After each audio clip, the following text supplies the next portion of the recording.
Driving licence তৈরি করা কিন্তু অনেক ঝামেলা, এটা আমরা মনে করি। কিন্তু বর্তমান সময় এখন কিন্তু অনলাইনে সকল কার্যক্রম করা যায়। তো কিছুদিন আগে আমি দেখিয়েছিলাম কিভাবে আপনারা ঘরে বসে ড্রাইভিং লাইসেন্স নবায়ন করবেন এবং সেই ড্রাইভিং লাইসেন্সটা ঘরে বসেই আপনি হাতে পেতে পারেন। সেই ভিডিওটা যদি আপনারা না দেখে থাকেন তাহলে সেটা আমার আই বাটনে দেওয়া আছে। তো আজকের ভিডিওতে আমি আপনাদের দেখাবো কিভাবে আপনারা ড্রাইভিং লাইসেন্স সংশোধন করবেন, একই সাথে নবায়ন করবেন। আর সেই ড্রাইভিং লাইসেন্সটা আপনার ঘরে এসে পৌঁছে দিয়ে যাবে। আপনার কোনো পরীক্ষা দিতে হবে না, আপনার কোনো অফিসে যেতে হবে না, শুধুমাত্র মোবাইল দিয়ে আপনার আবেদনটা করতে হবে। তো ড্রাইভিং লাইসেন্সে অনেক সময় ভুল ত্রুটি আসার পর সেটা আমরা সংশোধন করতে চাই, কিন্তু আমি বলবো আপনাদের ড্রাইভিং লাইসেন্স সংশোধন করার কোনো দরকার নাই। যখন আপনাদের ড্রাইভিং লাইসেন্সের মেয়াদটা শেষ হয়ে যাবে, একই সাথে আপনারা সংশোধন এবং নবায়ন দুইটাই আপনারা একই খরচে করতে পারবেন। এই জন্য সরাসরি আমি চলে যাব ক্রোম ব্রাউজারে। এখানে সার্চ অপশনে আমি লিখবো বিআরটি সার্ভিস পোর্টাল। তো লেখার পর সার্চ দিয়ে দেবো। এখানে যে প্রথম লিঙ্কটা চলে আসবে এটার উপরে ক্লিক দিতে হবে। এখানে একটা নোটিশ আছে, আপনারা চাইলে পড়তে পারেন। তো এখানে আমাদের একটা অ্যাকাউন্ট করতে হবে। তো অ্যাকাউন্ট করার জন্য আমাদের নিবন্ধন বাটনটি আছে, এটার উপরে ক্লিক দিতে হবে। এখান থেকে নিচে চলে আসব। এখানে আমাদের ডেট অফ বার্থ এবং জাতীয় পরিচয়পত্র দিয়ে যে একটা সিম কেনা, সেই সিমের মোবাইল নাম্বারটি দরকার হবে। তো এগুলো আপনারা দিয়ে খুব সহজেই একটা অ্যাকাউন্ট করে নিতে পারেন। এটা আমি দেখালাম না, এই বিষয়টা খুবই সহজ। তো আমি অ্যাকাউন্ট তৈরি করে নিছি। এখন যে উপরে দেখুন আছে, এখানে ক্লিক করুন। এটার উপরে ক্লিক দেব। ক্লিক দেওয়ার পর আমাদের মোবাইল নাম্বারটি এবং যখন আমরা অ্যাকাউন্ট করছিলাম সেখানে একটা পাসওয়ার্ড দিয়েছিলাম, সেই পাসওয়ার্ডটি আমাদের এখানে দিতে হবে। তো আমি দিয়ে নিলাম। দেওয়ার পর এখানে লগইন এর উপর ক্লিক দেবো, সাথে সাথে কিন্তু এটা লগইন হয়ে যাবে। এখন এখানে যে দেখুন তিনটা মাথার মতো যে অপশন আছে, এখানে ক্লিক দেবো। ক্লিক দেওয়ার পর এখানে যে প্রোফাইল আছে এটার উপরে ক্লিক দেবো। দেওয়ার সাথে সাথে আমাদের প্রোফাইলটা কিন্তু চলে আসবে। এখানে আমাদের প্রোফাইলটা ভেরিফাই করতে হবে। প্রোফাইল ভেরিফাই করার জন্য খুবই সিম্পল ব্যাপার। এখানে যে রিফ্রেশের মতো একটা বাটন আছে এটার উপরে ক্লিক দেবেন। অটোমেটিক আপনার যে নিচের ডিটেলসগুলো আছে, আপনার ভোটার আইডি কার্ডের যে ডিটেলস আছে সকল ডিটেলস বসে যাবে, আপনার কিছুই ফর্ম ফিল আপ করতে হবে না। তারপরে নিচে পাসপোর্ট নং আছে এবং জন্ম নিবন্ধন, এটা আপনারা চাইলে দিতে পারেন এবং না চাইলে নাও দিতে পারেন। তো এগুলো আমি দিব না। নিচে যে দেখুন আছে প্রোফাইল হালনাগাদ, এটার উপরে ক্লিক দেবো। সাথে সাথে আমাদের প্রোফাইলটা ভেরিফাই হয়ে যাবে।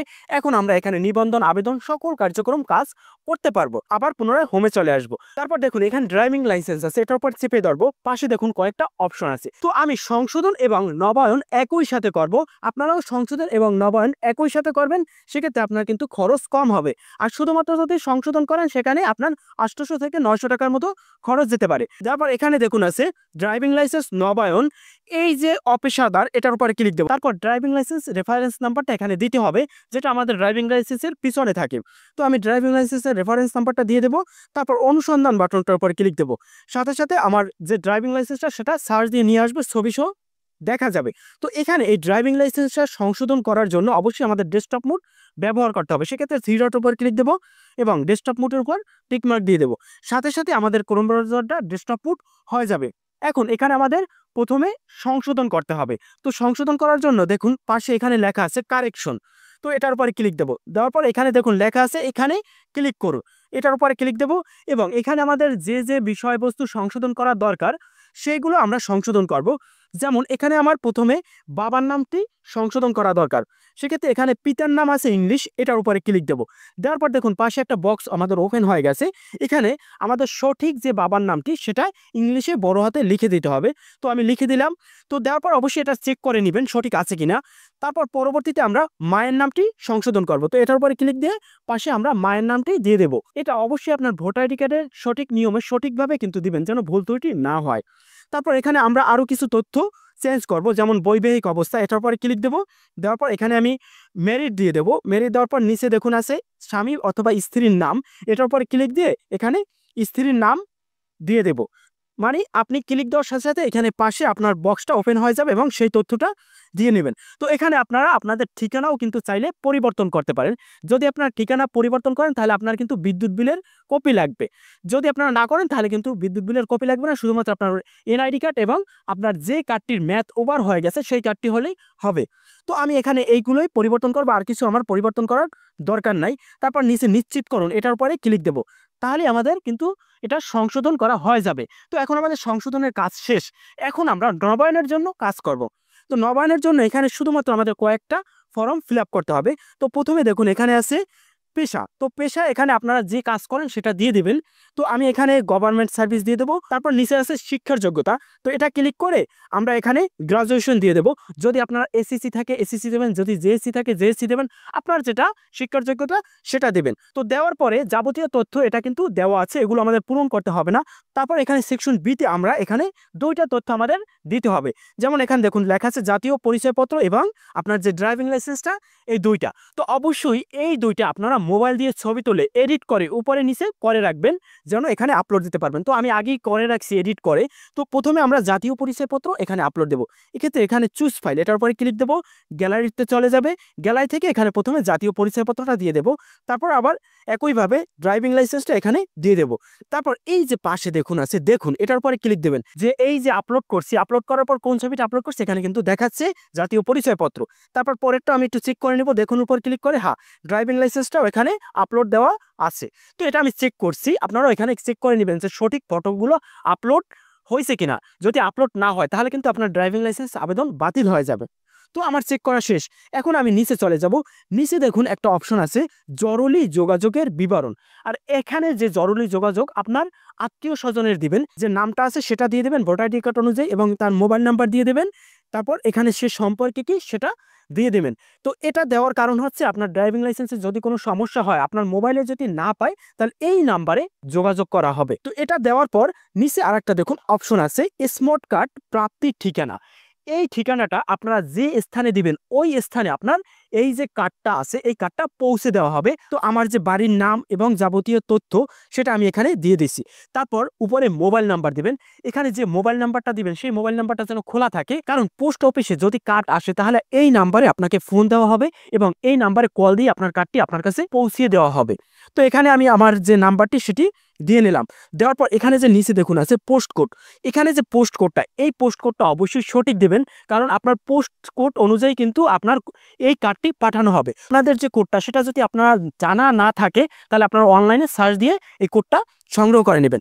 তো এখানে আমার যাবতীয় তথ্য দেওয়া শেষ, এবং তথ্যগুলো আবার পুনরায় চেক করে নেবেন যেন সঠিক হয়, আপনার তথ্যটা ভুল ত্রুটি যেন না থাকে। তো এখানে এখন সংরক্ষণের উপর ক্লিক দেব, আমার আবেদনটা এটা সংরক্ষণ হয়ে যাবে।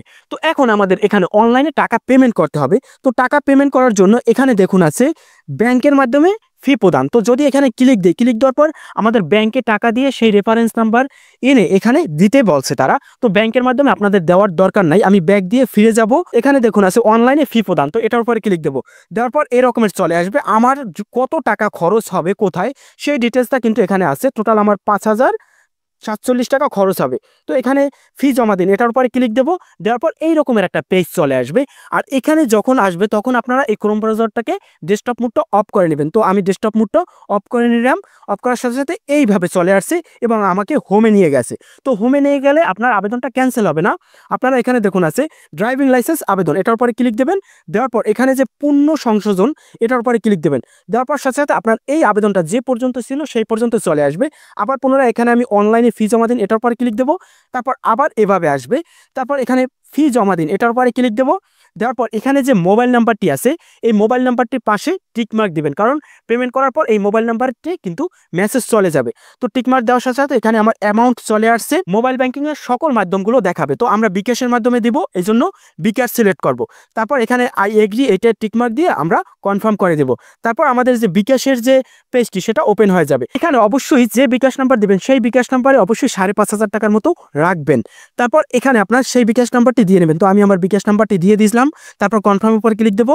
তারপর সাথে সাথে সেই বিকাশ নাম্বার SMS চলে যাবে, সেই কোডটা আমরা এখানে বসিয়ে দেবো। তারপর আপনার বিকাশের পিন নাম্বারটা দিয়ে দেবো। দেওয়ার সাথে সাথে কিন্তু এখানে অনলাইনে পেমেন্ট হয়ে যাবে। এখন চেকের উপর যদি ক্লিক দেয়, ক্লিক দেওয়ার পর এখানে পেমেন্ট প্রিন্ট এটার উপরে যদি ক্লিক দেয়, দেওয়ার সাথে সাথে আমার কিন্তু এই পেমেন্টের যে রসিদগুলো, যে কোথায় কত টাকা নিছে সকল রসিদটা কিন্তু আমাকে দিয়ে দিছে, একদম সরকারিভাবে রসিদ যেটা আপনারা দেখতে পাচ্ছেন। তো এই রসিদটা আপনারা এভাবে সংগ্রহ করবেন। তো আমি এখান থেকে ব্যাক দেবো। ব্যাক দেওয়ার পর আবার পুনরায় হোমে চলে যাব, গিয়ে এখানে আবেদনের যে আছে এটার উপরে ক্লিক দেবো। দেওয়ার পর এখানে দেখুন আছে রিসিভ, এই ফর্মটা আমরা এখান থেকে ডাউনলোড করতে পারি। যদি ফর্মটার উপরে ক্লিক দিই, ডাউনলোড উপরে ক্লিক দিই, ক্লিক দেওয়ার পর আমি ওপেন করে নেব। ওপেন করার সাথে সাথে এই ফর্মটা কিন্তু দেখাবে আমরা কোথায় কত টাকা পেমেন্ট করছি এবং আমার যাবতীয় এতক্ষণ যত তথ্য পূরণ করছি সকল কিছু এখানে দেখাবে। তারপর আমি আবার পুনরায় ব্যাক দেবো। ব্যাক দেওয়ার পর এখানে যে একটা পাশে দেখুন আছে, দেখুন এটার উপরে ক্লিক দেবো। ক্লিক দেওয়ার পর আপনি কিন্তু লাইভ দেখতে পারবেন আপনার কার্ডটি কখন কোন কার্যক্রম শেষ হয়েছে। দেখুন আমি কত তারিখ পেমেন্ট করছি, কত তারিখ কি করছি, সকল তথ্যটা কিন্তু এখানে দেখা যাচ্ছে। তো এভাবে যখন একটা কাজ সমাধান হবে তখন আপনারা ঢুকে এভাবে চেক করতে পারবেন এবং এখানে 7 দিনের মধ্যে আপনাকে অনলাইনে একটা কাগজ দিয়ে দিবে। সেই কাগজটা আপনারা ব্যবহার করতে পারবেন যদি পুলিশি কোনো ঝামেলা থাকে। তো এটা অ্যাপ্রুভাল হওয়ার সাথে সাথে আপনার ওই নাম্বারে SMS দিয়ে জানিয়ে দেওয়া হবে, তখন আপনারা অনলাইনে ঢুকে এখান থেকে ডাউনলোড করে নিতে পারবেন। তো অনলাইনে পেমেন্ট নিয়ে আপনারা দুশ্চিন্তা করবেন না। অনলাইনে সঠিক নিয়মে যদি আপনারা আবেদন করেন অবশ্যই কিন্তু কার্ড হাতে পাবেন। তো এই বিষয়ে যদি আপনারা প্রশ্ন করেন তাহলে অবশ্যই আমার কমেন্ট সেকশনে প্রশ্ন করতে পারেন।